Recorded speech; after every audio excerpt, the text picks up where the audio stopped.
2021 में 63 कंपनीज ने अपने आईपीओ लाए। मतलब ऑन एवरेज हर 6वें दिन में इंडियन स्टॉक मार्केट में कंपनी लिस्ट हो रही थी।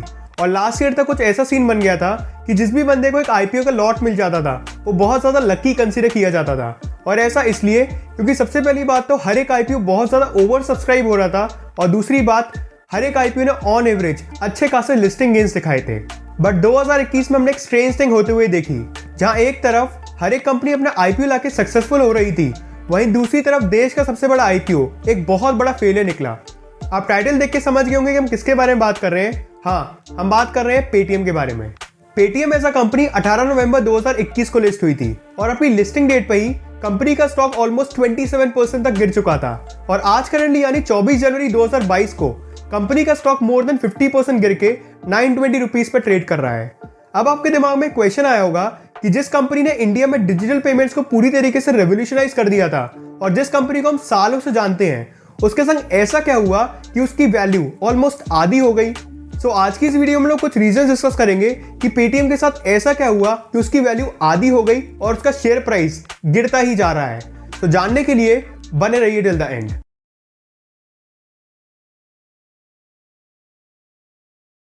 सबसे पहले अगर हम एक कंपनी की स्टार्टिंग पॉइंट से आईपीओ तक की जर्नी के बारे में बात करें, तो एक कंपनी की स्टार्टिंग होती है बेसिकली एक छोटे से आइडिया से, जहां फाउंडर्स अपनी सेविंग्स या फिर फैमिली और फ्रेंड से पैसे मांग के उस पर्टिकुलर आइडिया को मार्केट में इंप्लीमेंट करते हैं। और जैसे जैसे आइडिया मार्केट में सक्सेसफुल होता है तो उसको और ग्रो करने के लिए चाहिए होती है उन्हें इन्वेस्टमेंट्स। अब इन्वेस्टमेंट्स ढूंढने के लिए सबसे पहले वो अप्रोच करते हैं मार्केट में बैठे कुछ अमीर लोगों को, जिन्हें हम लोग टेक्निकल भाषा में कहते हैं एंजल इन्वेस्टर्स। ये अमीर लोग यानी एंजल इन्वेस्टर्स फाउंडर्स को कुछ पैसे देते हैं in return of some equity यानी शेयर्स। जैसे अगर आने वाले समय में वो पर्टिकुलर कंपनी ग्रो करती है तो एज एन शेयर होल्डर उन एंजल इन्वेस्टर्स को भी काफी ज्यादा फायदा होगा। अब इनिशियल सक्सेस के बाद कंपनी चाहती है कि वो और ग्रो करे, तो इसके लिए उनको और इन्वेस्टमेंट चाहिए होंगी। बट इस बार कंपनी का काम एंजल इन्वेस्टर से नहीं चलेगा, क्योंकि अब कंपनी भी बड़ी हो चुकी है और उन्हें अच्छे लेवल पे स्केल भी करना है। तभी कंपनी मार्केट में अप्रोच करती है बड़े बड़े ग्रुप्स को, जिन्हें हम लोग टेक्निकल भाषा में कहते हैं वेंचर कैपिटल फंड्स।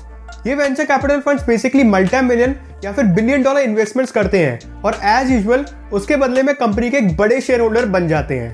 अब वेंचर कैपिटल फंड से इन्वेस्टमेंट्स पाने के बाद वो कंपनी हाईली वैल्यूड और एस्टैब्लिश हो चुकी होगी।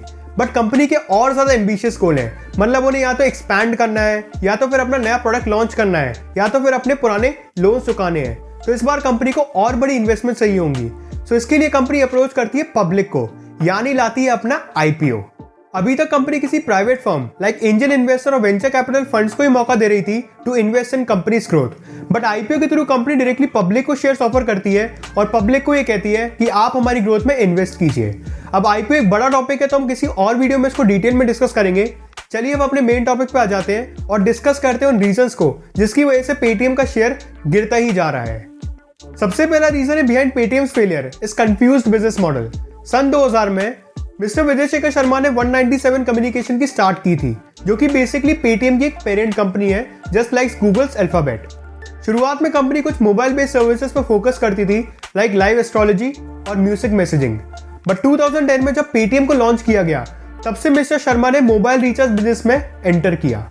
अब पेटीएम यानी 197 कम्युनिकेशन ने मार्केट में अपनी पकड़ 2014 से बनाना शुरू करी, जब उन्होंने पहली बार पेटीएम वॉलेट को इंट्रोड्यूस किया। अग्रेसिव मार्केटिंग कैंपेन, कैशबैक और वाउचर्स के थ्रू पेटीएम वॉलेट ने कई सारे कस्टमर्स को अट्रैक्ट कर लिया था। नवंबर 2016 तक कंपनी के पास मोर देन 140 मिलियन यूजर्स हो चुके थे। बट डीमोनेटाइजेशन कंपनी के लिए एक टर्निंग पॉइंट साबित हुआ। जब कैश पेमेंट्स करना बहुत ज्यादा डिफिकल्ट हो रहे थे, वहीं डिजिटल पेमेंट्स की वजह से पेटीएम का यूजर बेस बढ़ता ही जा रहा था। नवंबर 2016 से नवंबर 2017 तक कंपनी का यूजर बेस 140 मिलियन से 270 मिलियन तक पहुंच चुका था, और आज करंटली पेटीएम का user base more than 450 million हो चुका है। अब एक सेकंड, देखने में तो ये कंपनी बहुत ज्यादा सॉर्टेड लग रही है, तो मैंने ऐसा क्यों कहा कि कंपनी का बिजनेस मॉडल बहुत ज्यादा कंफ्यूज्ड है। सो इसको समझने के लिए आप कंपनी का बिजनेस स्टार्ट देखिए। 2014 में वॉलेट लॉन्च करने के बाद पेटीएम लिटरली हर एक वेंचर को ट्राई कर रही है। लाइक उन्होंने पेटीएम बैंक खोल दिया है, उन्होंने पेटीएम मॉल खोल दिया है, उन्होंने फैंटेसी गेम्स में एंटर कर दिया है, और अब तो वो गोल्ड, स्टॉक्स, इंश्योरेंस जैसी सर्विसेज भी प्रोवाइड कर रहे हैं अपने पेटीएम प्लेटफॉर्म पे। सो लिटरली कंफ्यूज कंपनी की तरह वो हर एक वेंचर को ट्राई कर रहे हैं, बट किसी में भी उनकी दाल नहीं गल रही है। अब आगे बढ़ते हुए अगर दूसरे रीजन के बारे में बात करें behind Paytm failure, so that is going to be consistent losses. Fiscal year 2020 में पेटीएम का नेट लॉस अराउंड 3000 करोड़ था, जो कि नेक्स्ट ईयर यानी फिस्कल ईयर 2021 में ऑलमोस्ट आधा होकर 1700 करोड़ पहुंच चुका था। अब आपको लगेगा कि पेटीएम ऑल्दो एक लॉस मेकिंग कंपनी है, बट स्टिल उन्होंने एक ही साल में अपना लॉस इतना ज्यादा कम कर दिया, तो ये अच्छी कंपनी हुई ना? ऐसा नहीं है मेरे दोस्त। अगर आप डिटेल्स को देखो तो पेटीएम का नेट लॉस कम होने की सबसे बड़ी वजह है उनका एक्सपेंडिचर यानी खर्चे।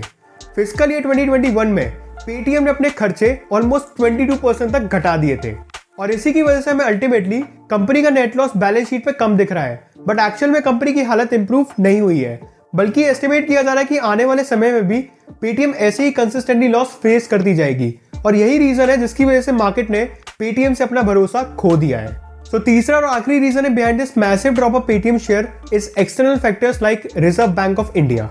रिसेंटली एक न्यूज आई है कि आने वाले समय में आरबीआई कुछ ऐसे रेगुलेशंस लाने वाली रिगार्डिंग डिजिटल पेमेंट्स जो कि डायरेक्टली अफेक्ट करेगा डिजिटल वॉलेट्स वाली कंपनीज को लाइक फोन पे और पेटीएम। और ये मैं आपको बता दूं कि पेटीएम का 70% रेवेन्यू केवल और केवल पेटीएम वॉलेट से आता है। सो अगर पेटीएम वॉलेट को कुछ होता है देन डेफिनेटली पेटीएम के रेवेन्यू पे अफेक्ट डालेगा और पेटीएम का नेट लॉस बढ़ता ही जाएगा। सो फ्यूचर में पता नहीं पेटीएम का स्टॉक कहां तक नीचे जाएगा, बट आई विश कि पेटीएम एक रोबस्ट सोल्यूशन और एक स्टेबल बिजनेस मॉडल के साथ आए और मार्केट में फिर से फ्लरिश करे। आपके क्या ओपिनियन हो सकते हैं regarding this topic? Please let me know in the comment section and hit the subscribe button, hit the like button and share this video. I will meet you in the next one. Till then, bye bye.